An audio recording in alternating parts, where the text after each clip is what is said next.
शासकीय वस्तूंचा वापर कसा करता येईल आणि कोणाला कसा फायदा होईल या संदर्भात मला माहिती दिलेली आहे.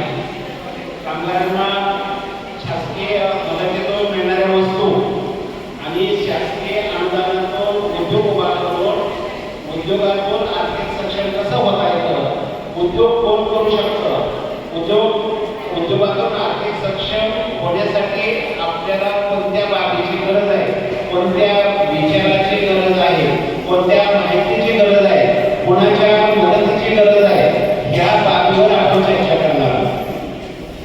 तर सर्वात महत्त्वाचा विषय असा आहे की आपला हा देश कृषी प्रधान आहे आणि या कृषी प्रधान देशामध्ये अन्न प्रक्रिया उद्योगात खूप कमी प्रमाणात प्रक्रिया केली जाते.